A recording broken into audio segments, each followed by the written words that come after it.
If my father isn't here in the next 5 minutes, start without him. Emily Carter said it with a steady voice, but her hands were trembling so badly she almost dropped the small white roses tied into her bouquet.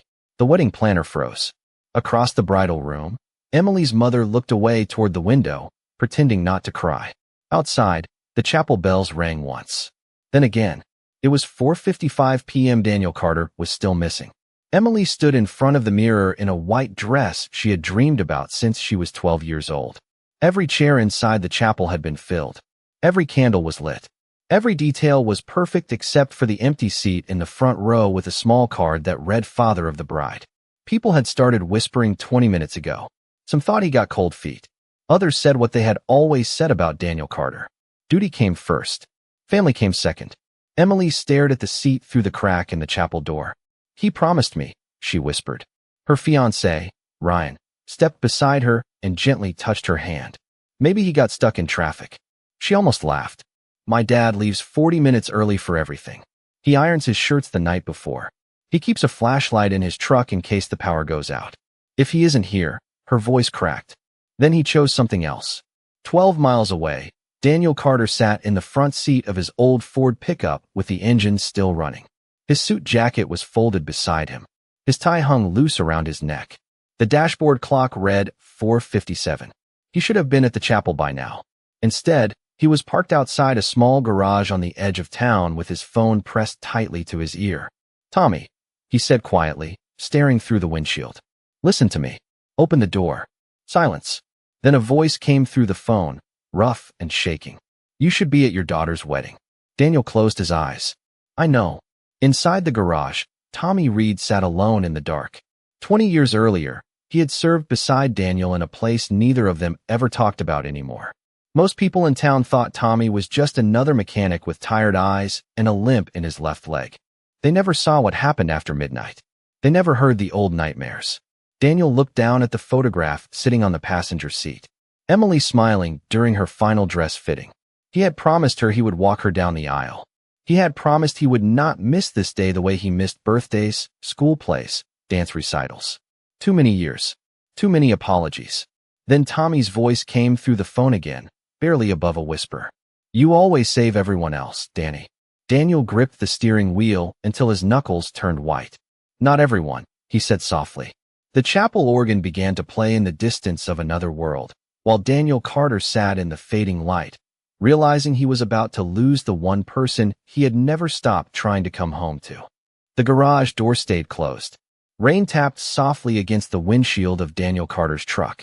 The sun was dropping behind the old gas station across the road, turning the sky dark orange. Inside the chapel, Emily would already be standing near the back doors. She would be checking her phone every 30 seconds. Daniel knew because she had always done that when she was nervous. He could picture her exactly. White dress, small pearl earrings, the silver bracelet he gave her when she turned 16. His daughter was waiting for him. Still, he did not drive away. Tommy, he said again into the phone, keeping his voice low and steady. Open the door. You do not have to do this alone. For a long moment, there was nothing except static. Then he heard movement from inside the garage. A chair scraping across concrete. Heavy footsteps. Tommy finally spoke. You should hate me. Daniel frowned. For what? For making you choose. Daniel looked down at the old watch on his wrist. 5 o'clock exactly. The ceremony was starting. He closed his eyes for 1 second. Then he stepped out of the truck. The cold air hit him immediately. He walked slowly toward the garage door, phone still pressed to his ear. Tommy, listen to me. 22 years ago, outside Fallujah, you carried me half a mile after that explosion. I never forgot that. Silence. You sat next to my hospital bed for 3 days, Daniel continued. You wrote letters to Emily when I could not hold a pen. You taught her how to throw a baseball when I was gone. So do not stand there telling me I should hate you. The lock clicked. The garage door opened a few inches. Daniel stepped inside. The room smelled like oil, old wood, coffee left sitting too long. Tommy Reed sat on a workbench in the corner with his head down, both hands shaking. He looked older than 56. His gray hair was messy. His eyes were red from crying. A framed photograph sat beside him. 6 young soldiers in desert uniforms, smiling in front of a Humvee. Daniel saw himself in the picture. Tommy. Michael Hayes. 3 others who never came home. Tommy stared at the photo. I keep seeing their faces, he whispered. Every night. Every morning. I am tired, Danny. Daniel slowly sat beside him. Neither man spoke for a while. The only sound was the ticking of an old wall clock. Then Daniel reached into his jacket pocket and pulled out a folded piece of paper. It was the note Emily wrote him when she was 10 years old after he returned from his last deployment. Her handwriting had been messy and crooked. Welcome home, Daddy. You can stay now. Tommy looked at the paper, then at Daniel. You kept that. Every day for 18 years. Daniel swallowed hard. I missed too much already. Tommy stared toward the open garage door where the evening light was fading. Then go, he said quietly. Before you lose her too. Daniel stood up fast, almost knocking over the chair beside him. He reached for his keys. Then Tommy spoke one more time. Danny. Daniel turned. Tommy gave him the smallest smile. Thank you for coming anyway. Daniel drove faster than he should have down the empty county road, one hand tight on the steering wheel, the other checking the dashboard clock every few seconds. 5:15. Then 5:16. The chapel was less than 10 miles away. He could still make it if they had delayed the ceremony. Maybe Emily was still standing in the back hallway. Maybe she was still looking toward the door. His phone buzzed in the cup holder. Emily. He stared at her name for 1 second too long. Then the call went silent. A second later, a text appeared. I am going in now. Daniel pulled the truck onto the shoulder, so quickly gravel sprayed beneath the tires. He read the message 3 times. Underneath it, another one appeared from Ryan. We will wait as long as we can. Daniel leaned forward until his forehead touched the steering wheel. For a moment, he could not breathe. Outside, the sky had gone dark blue. Headlights moved past him on the highway. Somewhere in the distance, church bells rang 6 slow notes across the town. He had missed it. Again, a memory hit him so suddenly it almost felt real. Emily at 8 years old, standing on the front porch in pink pajamas with a backpack too large for her shoulders. First day of 3rd grade. She kept looking down the street because he promised he would be there before the bus came. But his flight had been delayed. She waited 12 extra minutes. The bus came. She climbed on without him. When he finally got home that night, she was asleep on the couch holding the little sign she had made for him in art class. Welcome home, Dad. The next memory came before he could stop it. Emily in a blue recital dress at 13. One empty chair in the school auditorium. Then high school graduation. One empty seat in the football stadium. There had always been a reason. A deployment. A storm. A call in the middle of the night. Another person who needed him. Daniel had spent 20 years telling himself he was protecting his family by doing his duty. Tonight, sitting alone on the side of the road in a wrinkled suit, he finally understood what it had cost. His phone rang again. This time it was not Emily. The caller ID said Michael Hayes. Daniel hesitated before answering. What? He said quietly. Colonel Michael Hayes had been his commanding officer once. Now he sounded older, slower. Where are you? About 10 minutes from the chapel. Silence. Then Michael said, Stay there. Daniel frowned. What are you talking about? Just stay there, Danny. The line went dead. Daniel stared at the phone in confusion. 5 minutes later, headlights appeared in his rearview mirror. Then another set. Then another. 3 black SUVs pulled onto the shoulder. Behind his truck, Daniel stepped out slowly. The first door opened. Michael Hayes climbed out in an old dark dress uniform with silver pins on the collar. Behind him came 4 more men Daniel had not seen in years.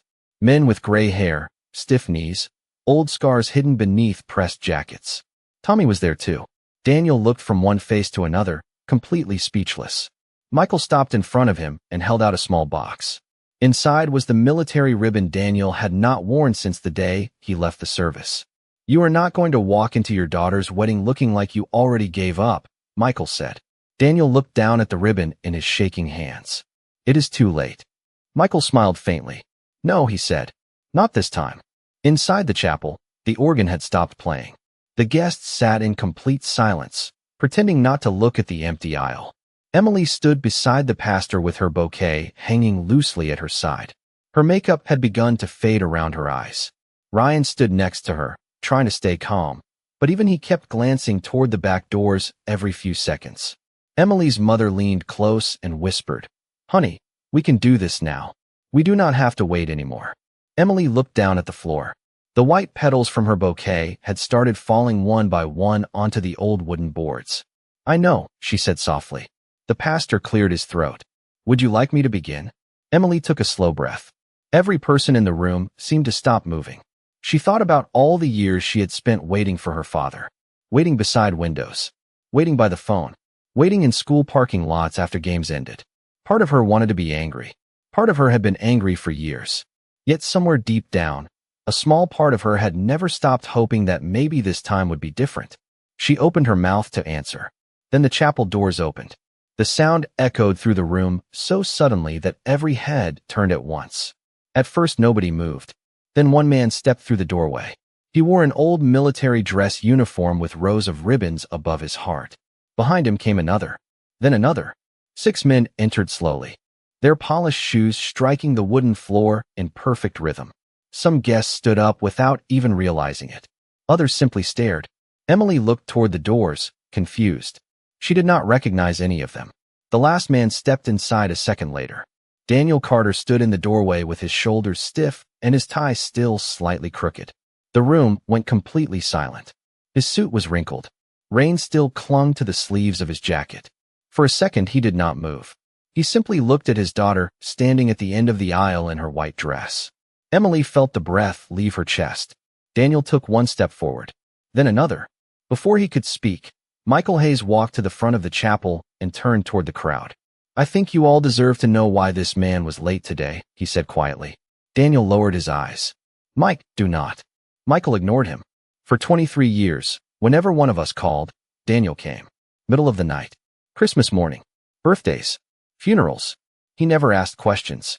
The room was so quiet that the old ceiling fan could be heard turning above them. Michael looked toward Emily. An hour ago, one of the men from our unit was alone and falling apart. Your father drove straight to him. He stayed until he knew that man was safe. Daniel stood frozen at the back of the chapel, unable to look at his daughter. He was willing to miss this day because he thought saving one more soldier mattered more than himself. Michael's voice grew softer. The truth is, Daniel Carter has spent his whole life believing everyone else should come first. Tommy stepped forward from the second row of veterans. His eyes were still red, but his voice was steady. Today, we decided it was his turn. Then every veteran in the chapel stepped aside at the same time, forming 2 silent lines down the aisle. Daniel stood at the back of the chapel between the 2 rows of veterans, unable to move. Every face in the room was turned toward him. For years he had imagined this moment going wrong. Emily crying. Emily angry. Emily walking down the aisle without him. He had rehearsed the apology 100 times in his head during long drives and sleepless nights. None of those words seemed enough now. His daughter looked at him from the front of the chapel. For a second, she did not move either. Then the bouquet slipped from her fingers. White roses scattered across the floor. Emily took one step down the aisle. Then another. Suddenly, she was running. Daniel barely had time to open his arms before she reached him. She wrapped both arms around him so tightly, he almost lost his balance. For a moment, neither of them spoke. Emily buried her face against his chest the same way she used to when she was little, and thunderstorms woke her in the middle of the night. Daniel closed his eyes. He had dreamed about hearing her call him Dad again, without anger in her voice. I am sorry, he whispered. I am so sorry, Em. She pulled back just enough to look at him. Tears were running down her cheeks. I thought you left me again. Daniel shook his head immediately. Never because I wanted to. Emily looked at him for a long moment. Then she noticed the old military ribbon pinned to his jacket. She had not seen it since she was a child. Her eyes moved past him to the men standing silently along the aisle. Gray hair, old uniforms, faces carrying years she could not understand. Tommy gave her a small nod. Michael looked away, giving them the moment. You really want to help one of them? She asked quietly. Daniel lowered his eyes. He needed me. Emily let out a shaky breath. They always need you. Daniel nodded once. I know. The words hung in the air between them. Painful. Honest. Emily looked down at the floor where the roses had fallen. Then she looked back at her father. You know what hurts the most? She said softly. It was never that you left. It was that I thought you would not come back. Daniel felt something break inside him. 20 years of missed moments. Empty chairs. Promises that sounded sincere when he made them. He reached into his inside pocket with trembling hands. From his wallet, he pulled out the folded note Emily wrote when she was 10 years old. The paper was worn soft around the edges. He held it out to her. I carried this every day, he said. Emily unfolded it slowly. Welcome home, Daddy. You can stay now. Her hand covered her mouth. Daniel looked at her through tears he was no longer trying to hide. I wanted to stay, he said. I just never knew how. Emily stared at the note for one more second. Then she took his hand. Then stay now, she whispered. The room was silent except for the quiet sound of the chapel bells outside. Daniel looked at his daughter, at her hand holding his, and for the first time in years he finally believed he might not be too late. Emily slipped her arm through her father's, holding on tighter than she had since she was a little girl. Daniel looked down at her hand resting against his sleeve. Her fingers were still trembling. So were his. The two lines of veterans remained standing silently along the aisle. Some stared straight ahead. Others lowered their eyes, giving the moment the respect it deserved. The pastor smiled softly and stepped aside. I think, he said quietly, we were waiting for one more person. A small laugh moved through the chapel. The tension that had filled the room only minutes earlier finally began to loosen. Daniel glanced toward Ryan standing at the altar. The young man looked nervous, relieved, overwhelmed all at once. When Daniel and Emily reached him, Ryan held out his hand. Daniel looked at it for a second, then pulled him into a quick hug instead. Take care of her, he said, his voice rough. Ryan nodded immediately. I will, sir. Emily smiled through tears. You two are making this harder. A few people in the chapel laughed quietly. Daniel stepped back, but before he could move toward his seat, Emily caught his hand again. No, she whispered. Stay close. So Daniel stood beside the front pew while the ceremony began. Sunlight filtered through the stained glass windows, throwing red and gold across the floor. Outside, the rain had stopped. Inside, for the first time in years, Daniel did not feel like he was standing outside his own life looking in. He listened as Emily and Ryan spoke their vows. He watched the way Emily smiled at Ryan, the same smile she used to give him when he came home after months away. Halfway through the ceremony, Daniel glanced toward the veterans, lined quietly in the back. Tommy sat in the last row now, his head lowered, both hands wrapped around a folded program. Michael stood beside him with one hand on his shoulder. Neither man said a word. They did not have to. Daniel understood what they had done for him. They had carried him here the same way he had spent years carrying them. After the vows, the pastor turned toward Daniel unexpectedly. There is usually a blessing from the father of the bride, he said. Only if you would like to. Daniel froze. Every face in the chapel turned toward him again. A year ago, he would have stepped back. He would have said no. Tonight felt different. Slowly, he moved beside Emily. He looked at his daughter in her white dress. Then at Ryan. Then at the room filled with people who had seen him at his worst and still brought him home. Daniel took a breath. There were a lot of years when I thought being strong meant carrying everything alone, he said quietly. I thought protecting the people I loved meant staying silent. His eyes moved to Emily. But the truth is, the people who love you are not asking you to be perfect. They are only asking you to come home. Emily began crying again. Ryan wrapped an arm around her shoulders. Daniel smiled faintly, the kind of smile that only appeared when something hurt and healed at the same time. You found someone worth coming home to, he said. Do not ever make her wait as long as I did. The ceremony ended with applause, soft at first, then growing until the entire chapel was filled with it. Emily and Ryan kissed. People stood. Cameras flashed. Someone near the back wiped away tears without even trying to hide it. Yet Daniel stayed where he was beside the front pew, one hand still resting against the polished wood as if he needed something solid to hold on to. For years he had imagined this day ending with regret. Instead, he stood in the middle of a room full of people and felt something he had almost forgotten. Peace. The reception was held in a small hall behind the chapel. White lights hung from the ceiling beams. Country music played softly through old speakers. Guests moved from table to table, laughing, telling stories, carrying plates of barbecue and slices of wedding cake. Daniel stood near the coffee table in the corner, already loosening his tie, when he heard a voice behind him. You still disappear whenever too many people are happy at once. Daniel turned. Tommy stood there with 2 cups of coffee in his hands. Daniel smiled faintly. You remember that? Tommy handed him one of the cups. I remember everything. They stood beside the window for a while, looking out at the parking lot where the last of the rainwater still reflected the lights from inside. Neither man said much. They never had to. Finally, Tommy looked toward Emily across the room. She was dancing with Ryan, laughing so hard she nearly stepped on his foot. She looks like her mother when she smiles, Tommy said. Daniel nodded. She does. Tommy took a slow breath. You know, after today, she is finally going to understand why you always came when we called. Daniel looked down into his coffee. That is the part one never wanted her to see. Tommy was quiet for a second. Maybe. But maybe she also needs to know what it cost you. Before Daniel could answer, Emily walked across the room toward them. She had taken off her shoes and was carrying them in one hand. A few strands of hair had fallen loose around her face.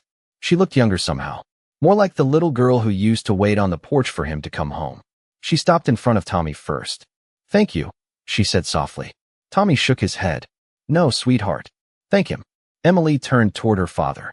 For a moment, she did not say anything. Then she reached into the small white purse hanging from her wrist and pulled out something folded. It was an old photograph. Daniel stared at it in surprise. He had not seen it in years. Emily at 7 years old, sitting on his shoulders at the county fair. Both of them smiling. On the back, written in a child's handwriting, were the words, "Best dad ever."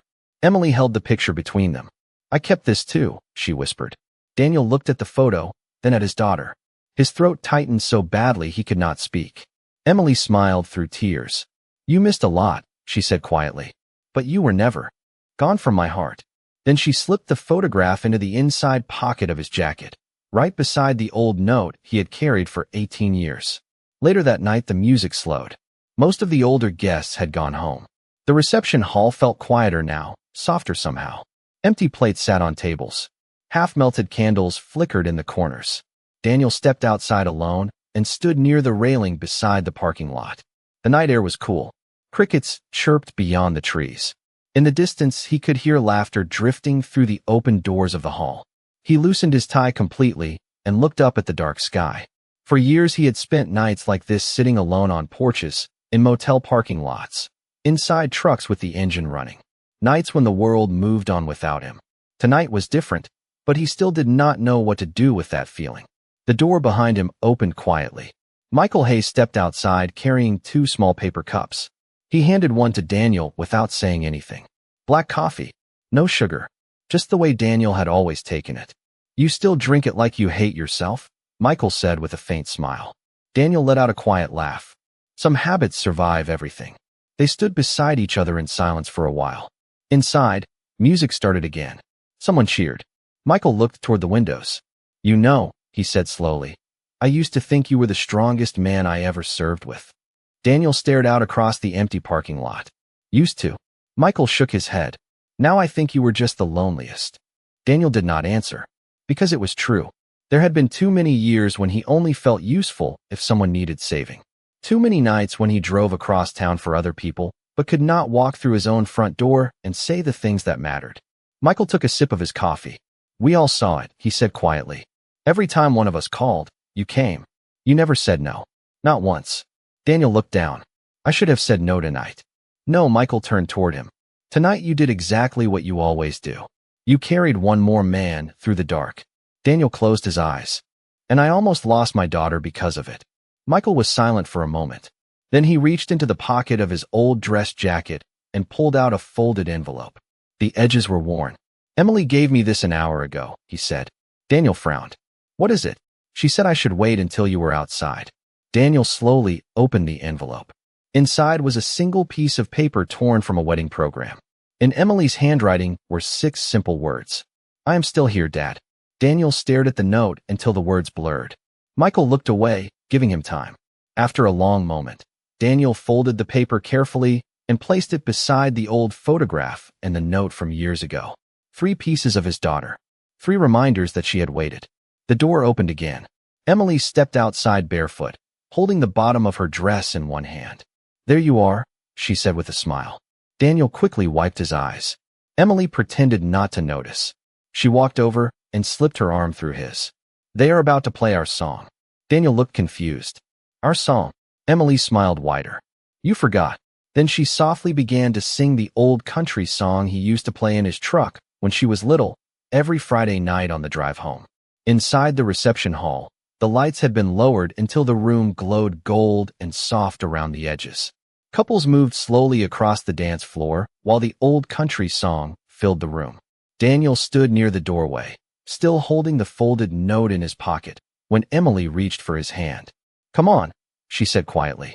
"You promised me one dance." Daniel looked down at her hand in his. For a second, he seemed almost afraid to take it, as if the moment might disappear if he moved too fast. Then he nodded. Together they stepped onto the dance floor. The room slowly grew quiet. Guests stopped talking. Ryan smiled from across the room. Emily placed one hand on her father's shoulder, the other in his. Daniel rested his hand lightly against her back. For a moment, they simply stood there, swaying awkwardly like two people learning each other again. Then Emily smiled. "You are stepping on my dress," she whispered. Daniel looked down immediately. "Sorry." She laughed softly. "You always say sorry before I even get upset." Daniel looked at her, really looked at her. Not the little girl in rain boots waiting by the window. Not the teenager staring at an empty chair. A woman now. Strong. Kind. Still here. The song continued. Around them, nobody spoke. Michael stood near the back beside Tommy. Both men watched quietly. The veterans who had lined the chapel aisle earlier